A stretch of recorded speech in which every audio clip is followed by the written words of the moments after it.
Amém, amados? Louvado seja o Senhor. Vamos dar continuidade ao desfrute deste livro, 1 Coríntios, vocês não sabem? E agora vamos entrar no capítulo 2, cujo título é Despenseiros dos Mistérios de Deus. No capítulo anterior, vimos que Cristo é a solução para todos os problemas na igreja. 1 Coríntios nos mostra que devemos olhar mais para Cristo e menos para as dificuldades e problemas. Nosso Cristo, ele é imensuravelmente rico e sem ele não podemos avançar. No viver da igreja, precisamos voltar à simplicidade. Não é suficiente conhecer Cristo e a palavra apenas em teoria. É preciso obter experiências vivas dos itens apresentados na verdade do Evangelho. Oh, Senhor Jesus, precisamos tocar na vida que está na palavra. O próprio Senhor disse aos judeus, né? Vocês se achegam às Escrituras para tocar na vida, mas não querem vir a mim para ter desvida. Então, o objetivo da palavra, das verdades contidas no Evangelho, é nos levar a Cristo, a realidade da vida. Então, não podemos achar que conhecer doutrinas bíblicas, métodos ou ideologias, ou até mesmo técnicas, seja o suficiente. Precisamos ter clareza de que nossa real necessidade é desfrutar Cristo, Senhor Jesus. Ninguém deve se gloriar nessas coisas, no conhecimento, ou até mesmo em homens, pois todas as coisas nos foram dadas. Amado irmão, saiba que tudo é nosso, tudo é da igreja, e nós somos de Cristo, e Cristo é de Deus, aleluia! Então, por amarmos a Deus, todas as coisas cooperam para o nosso bem. Por isso, não nos cabe reclamar dos irmãos, da igreja, do cônjuge ou dos filhos. Na verdade, nos cabe agradecer. Dê graças ao Senhor. Senhor, muito obrigado. Agradeça ao Senhor, sabendo que tudo Deus nos proporcionou para o nosso bem, para crescermos em vida e nos tornarmos parte do Filho varão. O Senhor quer fazer de você um vencedor. Precisamos experimentar o Senhor, para que os homens nos considerem como despenseiros. Sem experimentar a palavra, sem desfrutar dela, você não vai conseguir dispensar as riquezas do mistério de Deus às pessoas. Então, nosso Deus, ele tem um mistério. Ele tem também uma economia. No grego, né, é oikonomia, que significa uma dispensação. Então, ele quer dispensar suas riquezas. E para que isso aconteça, se faz necessário a figura do despenseiro ou do econômo, que são os mordomos, para ministrar e distribuir as riquezas da casa de Deus. O Senhor quer que você seja um mordomo, um ministro que supra as pessoas com as riquezas de Deus. Então veja, nós estamos habituados com a palavra economia sendo aplicada à administração de um país. E isso nos remete a um plano econômico de uma nação que visa multiplicar as riquezas e distribuir os benefícios da população. Contudo, muitos desconhecem que Deus tem uma economia e suas riquezas são as insondáveis riquezas de Cristo. A função dos econômicos é distribuir as riquezas de Cristo para que sejam desfrutadas por nós, seus filhos, que estamos na igreja, que é a casa de Deus. Amados, a igreja é a casa de Deus. Então Deus precisa de ministros para que o seu plano econômico seja executado. E Ele deseja contar contigo. Deus precisa de você como ministro e dispenseiro de seus mistérios. Em 1 Coríntios nós lemos: assim, pois, importa que os homens nos considerem como ministros de Cristo e despenseiros dos mistérios de Deus. Então veja, o Novo Testamento revela que o mistério de Deus é Cristo. Isso está em Colossenses 2:2. E o mistério de Cristo é a igreja, como vemos em Efésios capítulo 3. E também vemos que o grande mistério é Cristo e a igreja, conforme consta em Efésios capítulo 5. E esse mistério estava oculto nos tempos eternos. Entretanto, se tornou manifesto a nós. Foi-nos revelado pela palavra profética. Aleluia! Louvado seja o Senhor pela palavra profética, pelos apóstolos. Veja, a saber que os gentios são co-herdeiros, membros do mesmo corpo e coparticipantes da promessa em Cristo Jesus por meio do Evangelho. Então, olha, esse corpo diz respeito ao corpo de Cristo que está tratando no versículo.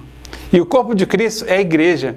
Paulo disse que Deus lhe havia confiado o Evangelho das insondáveis riquezas de Cristo. Suas riquezas são imensuráveis. não pode se medir ou contabilizar as riquezas de Cristo. Quando tocamos em suas riquezas, ficamos loucos. Irmãos, não conserve o juízo, mas se aprofunde na palavra, toque nas riquezas do Senhor e enlouqueça. Sejamos loucos para Deus.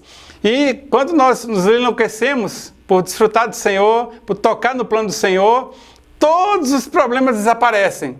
Se você ainda tem muitos problemas em suas mãos, é porque você precisa desfrutar mais do Senhor. Então, à medida que nos constituímos e falamos dessas riquezas, Cristo se manifesta em nós como a esperança da glória. Nós temos a esperança, sermos glorificados com o Filho de Deus.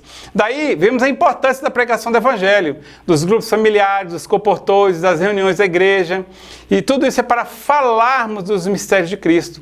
E o Senhor quer que nós, seus despenseiros, estejamos sempre disponíveis quando for necessário. Ó Senhor Jesus, não desanime, nem se justifique diante de críticas ou julgamentos das pessoas. Contudo, na comunhão com o Senhor, podemos ser iluminados para vermos o que não procede do Senhor e também nos arrepender. Então, surgiu determinada situação, vá diante do Senhor, tenha comunhão e receba a luz. Seja iluminado. Se algo é procedente, o Senhor vai mostrar e você vai poder se arrepender. Não desanime. Prossiga no caminho que o Senhor tem te mostrado. Ó Senhor Jesus. Então veja, um ministro, antes de falar a palavra, ele deve desfrutar da mensagem. E, principalmente, precisa exercitar o Espírito. E assim, Paulo, ele pregava para agradar a Deus. Se você prega a palavra, desfruta da palavra e se enche do Espírito, você está agradando a Deus. E Paulo não se preocupava em agradar a homens. Ele dependia do Senhor e não de capacidade humana para pregar o Evangelho. Então, veja, principalmente os mais jovens, devem aprender essa lição. Depender do Senhor em tudo para ser úteis a Deus. Sua utilidade não está em sua capacidade. Sua utilidade está em depender do Senhor.